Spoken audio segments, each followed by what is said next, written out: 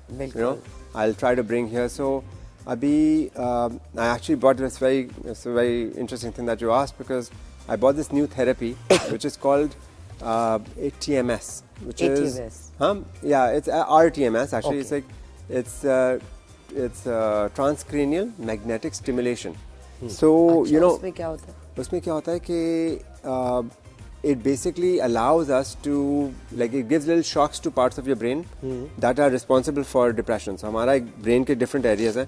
Depression کا ایک identified area is called the DLPFC, dorsolateral prefrontal cortex. Right. تو وہ والا جو area ہے, they did studies and they saw کہ اگر اس area کو آپ stimulate کرو تو people who don't respond to medications, they did this, I mean, everything in America is based on studies. Yeah, right. So they took patients جو they had been on more than 2 medications for depression and ان کو بالکل فائدہ نہیں ہو رہا تھا. Right. And they did like a real TMS machine and a fake TMS machine to see کہ اگر they get better or not. And they saw the real TMS machine میں 40 to 60% of the patients, ان کا depression went away for like a year. Wow. Right, with 30 sessions. And 30 to 40% of the patients, unka to went away forever. They got like I mean, so there are new therapies coming out, neuromodulation. دو سوال اس میں. ایک تو ہم دوپہر کے وقت میں nap لے لیتے ہیں 5 منٹ کی, اور اس کے بعد میں تو فیل کرتا ہوں کہ مجھے ایک دم سے میں لگتا ہے کہ نیند پوری ہو گئی ہے. ایک یہ سوال بھی. اچھا, دوسرا اسپریچولیٹی کی بھی کا بھی سوال کرنا ہے کہ دیکھیں کنٹینٹمنٹ جس کے اندر ہے کہ وہ کہتا ہے کہ بھائی اللہ کا دیا سب کچھ ہے میرے پاس, وہ ہم نے دیکھا کہ پرسکون نیند سوتے ہیں. جو اوور ایمبیشیس لوگ ہوتے ہیں ان کے لیے ذرا مشکل ہو جاتی ہے چیز, یا پھر ذرا کام کرنے کے لیے متحرک ہوتے ہیں. تو یہ دونوں سوال ذرا آپ سے بڑے امپورٹنٹ ہیں یہ کرنے میں. بھائی, it all speaks to the same thing, right? Like mental health, right? Like when جو اگر پرسکون ہے, they have their processes, like I mean, religion is a relaxation, right? It helps you channel your anxiety. I mean, again, religion is in some ways therapy, right? It helps us channel our fears, our anxiety. Allah Ta'ala is going to take care of your problems, right? And that helps it come out. So in some ways it's the best one of the best kinds of relaxation therapies. You can actually give somebody else your problems for a short period of time. And aap achhi neend, pursukoon neend so sakte ho, right? اور وہ جو میں نے سوال کیا تھا کہ ہم چھوٹا سا 5 منٹ کی نیند ہوتی ہے اس کے بعد. اچھا, that is very, so ہمارا جو سلیپ سائیکل ہے نا, ہمارا نیچرل جو سلیپ سائیکل ہے اس میں 2 بمپس ہوتے ہیں, ٹھیک ہے. اگر آپ سلیپ کسی کا اسکیجول دیکھو تو آپ کا جو برین میں جو ڈرائیو ہوتا ہے نا, it is most at night, and then there is another bump in the afternoon, کھانا کھانے کے بعد, ٹھیک ہے. اینڈ لائک تو a lot of our like internal cycle actually has 2 sleep schedules, right? ایک دوپہر کی نیند اور ایک رات کی, ٹھیک ہے.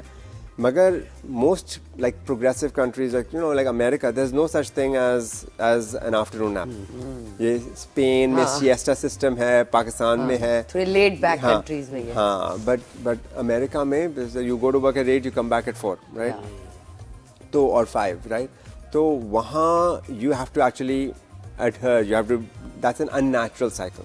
اب اس کو مینٹین کرنے کے لیے آپ کو, I mean, so there are 2 concepts, right? یا تو اگر آپ سو رہے ہو, you sleep in the afternoon, you are functional during the rest of the day, and then you sleep a longer nap at night. If it works for you, that's great. اب کیا ہوتا ہے, کوئی لوگ ہوتے ہیں ان کو رات کو نیند نہیں آ رہی ہوتی, and that's because they take small naps during the day. تو اس میں وہ concept ہے about sleep pressure.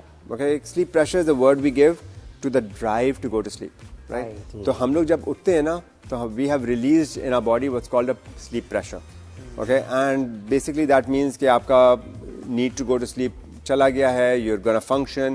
As دن گزرتا ہے تو you basically have like all the tension, all the fatigue, and it builds, all of these things build that sleep pressure. ٹھیک ہے. اب insomnia میں that's very important because that sleep pressure should build till رات کو اتنا build ہو جائے کہ آپ کو نیند آ رہی ہے, آپ ہاں اس کا اسٹریس ہو گیا نا, the pressure builds to go to sleep. ہاں, آپ لیٹیں اور سو جائیں. تو the right person, they go to sleep, their bed should be like a sleeping pill. وہ بستر پہ سو جائیں, بستر پہ لیٹیں, and they should know they go to sleep. And you'll see some people like that. And ان کو کیا ہوتا ہے کہ if they start taking naps during the day, they've released that sleep pressure, they may not be able to sleep at night.